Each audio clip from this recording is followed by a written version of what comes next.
నమస్కారం అండి. ఇవాళ కౌంటింగ్ ఏజెంట్స్కి మనము ఆ రోజు జరగబోయే దాని గురించి చెప్తున్నాను.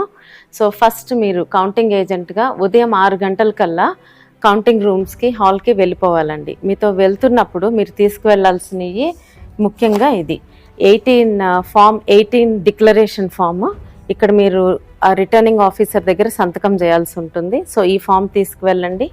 తర్వాత మీకు ఐడి ఇస్తారు, ఐడి బ్యాడ్జ్ అదొకటి. తర్వాత Aadhaar or any photo ID, అలాగే ఒక బుక్లెట్ను పెన్ మీరు నోట్ చేసుకోవడానికి. మీ దగ్గర 17C ఫామ్స్ ఉంటే కనుక పోలింగ్ బూత్వి ఇవన్నీ తీసుకోండి. ముందే భోంచేయండి, ట్యాబ్లెట్స్ తీసుకొని లోపలికి వెళ్ళండి. సెల్ ఫోన్స్ తీసుకువెళ్ళొద్దు. ఒకసారి కౌంటింగ్ ఏజెంట్స్ మీరు లోపలికి వెళ్ళాక బయటికి రావడానికి ఉండదు. సో అలాగే మీ బ్యాడ్జ్ మీద ఉన్న నెంబర్, అంటే మీకు ఏ టేబుల్ నెంబర్ అనేది ముందే తెలుస్తుంది, ఏ టేబుల్ నెంబర్ వద్ద కూర్చుంటారో. సో మీరు ఆ టేబుల్ దగ్గరే కూర్చోవాలి, ఇంకెక్కడికి తిరగడానికి ఉండదు. సో ఇప్పుడు లోపలికి వెళ్ళాక కౌంటింగ్ హాల్ సెటప్ గురించి చెప్దాము. సో మీరు లోపలికి సైన్ చేసి వెళ్ళాక ఇలా హాల్లోకి వెళ్ళాక ఇదంతా రెడ్ కలర్లో ఉన్నది ఫెన్స్ ఉంటుందండి.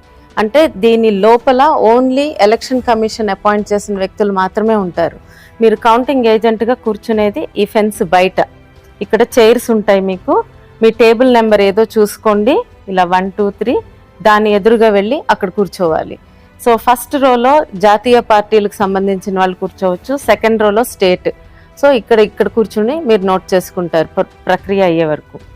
సో నెక్స్ట్ వచ్చేసి ఇక్కడ 14 టేబుల్స్ ఉంటాయి. సో ఇది ఎమ్మెల్యే సెటప్ ఒకటి ఉంటుంది, ఎంపీకి ఒక కౌంటింగ్ హాల్ ఉంటుంది. సో 2 కౌంటింగ్ హాల్స్ ఉంటాయి. సో ఎక్కడైనా సరే 14 టేబుల్స్ ఉంటాయి. ఈ 14 టేబుల్స్లో ఒక్కొక్క టేబుల్ వద్ద మీకు ఒక కౌంటింగ్ సూపర్వైజరు, కౌంటింగ్ ఆఫీసరు, ఒక అబ్జర్వర్ ఉంటారనమాట. అలాగే ఒక రిటర్నింగ్ ఆఫీసర్ ఉంటారు, ఒక అసిస్టెంట్ రిటర్నింగ్ ఆఫీసరు, మన ఏజెంట్, ఇంకొక ఏజెంట్. ఇక్కడ ఈ అసిస్టెంట్ రిటర్నింగ్ ఆఫీసర్ దగ్గర కూడా ఎమ్మెల్యేను, ఎంపీ ఏజెంట్స్ ఉంటారు. అలాగే మీకు పోస్టల్ బ్యాలెట్స్ అది జరుగుతుంటే అదే పోస్టల్ బ్యాలెట్ టేబుల్ దగ్గర కూడా మన ఏజెంట్, ఎమ్మెల్యే గాని ఎంపీ ఏజెంట్ గాని ఉంటారు. సో ఇది సెటప్. ఇప్పుడు కౌంటింగ్ ప్రక్రియ గురించి అండి. సో మొదట కౌంటింగ్ అనేది పోస్టల్ బ్యాలెట్స్తో మొదలవుతుంది. మీకు 7 నియోజకవర్గాలు ఉన్నాయనుకోండి, ఒక పార్లమెంట్ పరిధిలో 7 కౌంటింగ్ హాల్స్ ఉంటాయి. అలాగే ఎమ్మెల్యేవన్నీ విడిగా జరుగుతాయి, ఒక హాల్లో జరుగుతుంది. ఎంపీ కౌంటింగ్ విడిగా జరుగుతుంది. సో పోస్టల్ బ్యాలెట్స్ ఒక ఎమ్మెల్యేకి అదే హాల్లో పక్కన కొన్ని టేబుల్స్ వేస్తారు, అంటే ఒక 4-5 టేబుల్స్ వేసి పోస్టల్ బ్యాలెట్ కౌంటింగ్ జరుగుతుంది. పోస్టల్ బ్యాలెట్స్ ఆర్ఓ ఆఫీసర్ ఆధ్వర్యంలో జరుగుతుంది. అలాగే మన ఏజెంట్స్ కూడా ఉంటారు అక్కడ. సో అది ఒక జరిగిన మొదలుపెట్టిన అరగంటకి 30 నిమిషాల తర్వాత ఈవీఎం మెషిన్ కౌంటింగ్ స్టార్ట్ అవుతుంది. సో ఇప్పుడు ఆ ఈవీఎం మెషిన్ కౌంటింగ్ ఎలా ఉంటుందో చూద్దాము.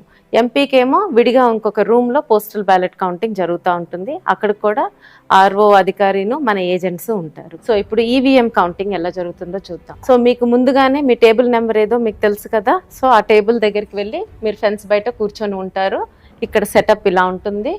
ఇదిగోండి టేబుల్, ఉదాహరణకి టేబుల్ 1. ఈ టేబుల్ 1కి పోలింగ్ బూత్ 1 నుంచి 1వ కంట్రోల్ యూనిట్ వస్తుంది ఫస్ట్. ఇది ముందుగానే నిర్ధారించబడి ఉంటుంది, ఏ పోలింగ్ బూత్స్ నుంచి వస్తాయి టేబుల్ 1కి అనేది. సో అలాగే ఇప్పుడు టేబుల్ 2 ఉందనుకోండి, పోలింగ్ బూత్ 2 నుంచి కంట్రోల్ యూనిట్ 1 వస్తుంది. అలాగే టేబుల్ 14 అయితే పోలింగ్ బూత్ 14 నుంచి కంట్రోల్ యూనిట్ 1 వస్తుంది. సో ఈ ప్రక్రియలో జరుగుతుంది. ఇది ముందే నిర్ధారించుంటుంది. ఇక్కడ 2 కౌంటింగ్ సూపర్వైజర్లు ఉంటారు, ఒక అబ్జర్వర్ ఉంటారు. ఈ కంట్రోల్ యూనిట్ ఏదొచ్చినా ఒక ఈఎంవి మెషిన్కి కూడా కనెక్ట్ చేసి ఉంచుతారు. సో ఇప్పుడు మీకు ఇలాంటి సూట్ కేసులో మీకు కంట్రోల్ యూనిట్ తీసుకొస్తారు. తీసుకొచ్చినప్పుడు మీరు ఫస్ట్ చూసుకోవాల్సింది సీల్స్. ఈ సీలు కరెక్ట్గా ఉందా. తర్వాత ఇది ఓపెన్ చేస్తారు. ఓపెన్ చేశాక కంట్రోల్ యూనిట్ బయటకు తీస్తారు. అడ్రస్ సీల్ చూసుకోండి సరిగ్గా ఉందో లేదో. ఆ తర్వాత పేపర్ సీల్ సరిగ్గా ఉందో లేదో చూడండి. తర్వాత ఈ పేపర్ సీల్ కట్ చేసి ఓపెన్ చేస్తారు. ఓపెన్ చేసినాక ఇక్కడ మనకి గ్రీన్ సీల్ ఉంటుంది. ఈ గ్రీన్ సీల్ ముఖ్యమైనది. ఈ గ్రీన్ సీల్ కరెక్ట్గా ఉండాలి. ఇది కనుక బ్రేక్ అయి ఉంటే మీరు వెంటనే రిటర్నింగ్ అధికారికి, ఆర్ఓకి తెలియజేయండి. సో ఆ గ్రీన్ సీల్ కూడా కరెక్ట్గానే ఉందనుకోండి, అప్పుడు మీకు మెషిన్ ఆన్ చేస్తారు. మెషిన్ ఆన్ చేశాక రిజల్ట్ బటన్ నొక్కే ముందు మీకు ఈ సూట్ కేసు ఉంది కదా, దానిలో 17C బయటికి తీస్తారు. బయటికి తీసి మీకు క్లియర్గా ఇక్కడ చదువుతారు. ఇది తీసినప్పుడు మీ దగ్గర కూడా 17C ఫామ్ ఉండాలి, మీరు పోలింగ్ డేట్ నుంచి తెచ్చుకున్నది. అది లేకపోతే మీకున్న పేపర్లో ఆ ఇన్ఫర్మేషన్ ఉంటే గనక మీరు దాన్ని సరిచూసుకోండి. ఇక్కడ ముఖ్యంగా పోలింగ్ బూత్ నెంబర్ చదువుతారు, అది చూసుకోండి. ఆ తర్వాత నెక్స్ట్ కంట్రోల్ యూనిట్ నెంబర్ చదువుతారు, అది కూడా మీతో సరిగ్గా ఉందో లేదో చెక్ చేసుకోండి మీ దగ్గర ఉన్న 17Cలో. తర్వాత టోటల్ ఓట్స్, అంటే ఆ బూత్లో టోటల్ ఓట్స్ ఎన్నైనాయో చూపిస్తారు, ఆ నెంబర్ కూడా మీరు నోట్ చేసుకోండి. ఫస్ట్ ఇవి మీరు చేయాల్సింది. తర్వాత ఈ గ్రీన్ సీల్ సరిగ్గానే ఉంది అనుకున్నాక ఈ బటన్ నొక్కుతారనమాట. ఈ బటన్ నొక్కగానే మీకు రిజల్ట్స్ కనిపించడం మొదలవుతాయి. సో రిజల్ట్స్ వస్తున్నప్పుడు ఫస్ట్ మీకు పోలింగ్ తేదీ కనిపిస్తుంది, నోట్ చేసుకోండి.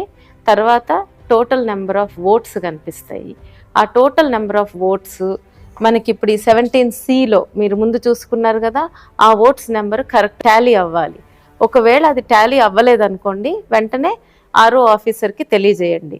అప్పుడు టాలీ అవ్వకపోతే ఆయన వచ్చి ఆ మెషిన్ని మళ్ళీ పక్కకు తీసుకువెళ్తారనమాట. తీసుకువెళ్ళి మీరు ఆ రౌండ్ ఖాళీగా ఉంటారు. తర్వాత ఈ రిజల్ట్స్ స్టార్ట్ అవుతాయి, కనిపించడం స్టార్ట్ అవుతుంది మీకు. ఆ క్యాండిడేట్ 1, 2, 3 నోటా వరకు రిజల్ట్స్ డిస్ప్లే అవుతాయి.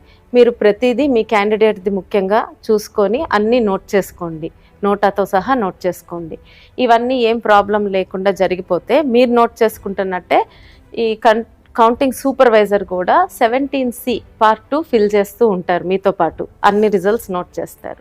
మీకు ఒకవేళ రిజల్ట్స్ మళ్ళీ చూడాలనుకుంటే రిటర్నింగ్ అధికారిని అడిగితే ఆర్ఓని మీకు మళ్ళీ రిజల్ట్ బటన్ నొక్కితే మళ్ళీ అన్నీ కనిపిస్తాయి.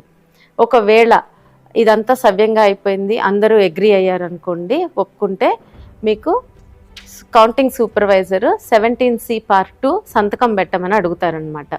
సో దానిలో మీకు ఆ కంట్రోల్ యూనిట్ నెంబర్ కూడా రాసి, అవును ఇది ఇదే కంట్రోల్ యూనిట్లో జరిగింది కౌంటింగ్ అని చెప్పి మీరు సంతకం పెడతారు. అందరూ సమ్మతమే అయితే ఆ పేపర్ తీసుకెళ్ళి కౌంటింగ్ సూపర్వైజర్ ఆర్ఓకి అందజేస్తారు. ఆయన అది కూడా సరి చూసుకొని కరెక్ట్గా ఉంటే మైక్లో అనౌన్స్ చేస్తారు, బోర్డు మీద కూడా ఈ రిజల్ట్స్ అన్నీ డిస్ప్లే చేస్తారు. ఇదంతా జరిగితే ఒక రౌండ్ ప్రక్రియ కంప్లీట్ అయినట్టు. సామాన్యంగా ఈ రిజల్ట్స్ అనేది 2-3 నిమిషాల్లో అయిపోతుంది, కానీ ఈ చెకింగ్ అంతా అవ్వడానికి మినిమం అరగంట పడుతుంది. సో దాంతో ఒక రౌండ్ అయినట్టు. ఆ రౌండ్ అయిపోయాక నెక్స్ట్ ఈ అనౌన్స్ చేసిన పేపర్ ఈ 17C పార్ట్ 2ని ఇంకొక ఆఫీసర్కి ఇస్తారు. అది ఫామ్ 20లో ఇదన్నీ భద్రపరుస్తారు. ఫామ్ 20ని బట్టే మనకి తర్వాత క్యాండిడేట్స్కి అందించేది, దాన్ని బట్టే మన డిక్లేర్ చేసేది రిజల్ట్ని. సో ఇప్పుడు ఇదంతా అయిపోయాక మళ్ళీ మీ టేబుల్కి పోలింగ్ బూత్ 1 నుంచి సెకండ్ కంట్రోల్ యూనిట్ వస్తుందన్నమాట.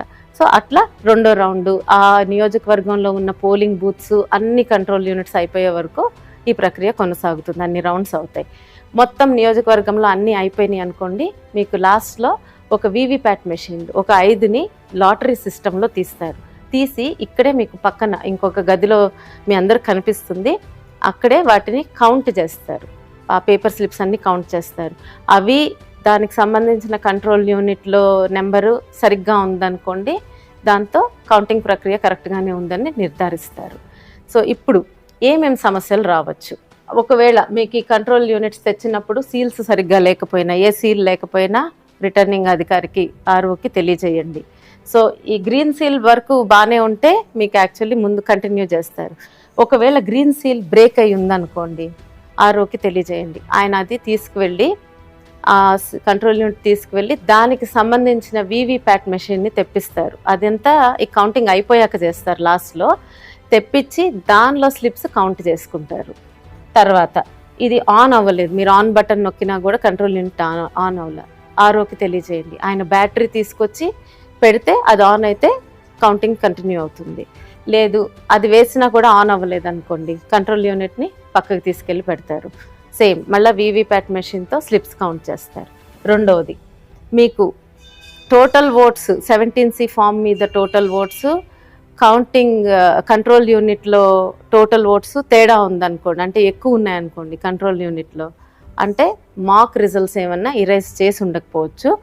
ఆ యూనిట్ని కూడా తీసుకువెళ్ళి రిటర్నింగ్ అధికారి ఆర్ఓ టేబుల్ మీద పెడతారు. దానికి సంబంధించిన వీవీప్యాట్ మెషిన్ని కూడా తెచ్చి దానిలో ఉన్న బ్లాక్ ఎన్వలప్లో పాతవి ఉంటాయి మాక్ రిజల్ట్స్, అవి కౌంట్ చేసి దాని వరకు సబ్ట్రాక్ట్ చేస్తారనమాట. అప్పుడు రిజల్ట్ అనౌన్స్ చేస్తారు.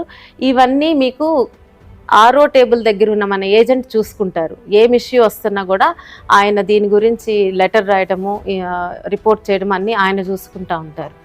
మీరల్లా ఇక్కడ ఉన్నవి చూసుకుంటే సరిపోతుంది. ఏజెంట్గా ఈ టేబుల్ మీద జరిగేది తేడా ఉంటే ఆర్ఓ ఆఫీసర్కి తెలియజేయటం. సో ఇవి అండి వచ్చే ఇష్యూస్. ఏమన్నా మీరు దయచేసి కౌంటింగ్ ప్రక్రియ మొత్తం కంప్లీట్ అయ్యే వరకు హాల్లోనే ఉండండి.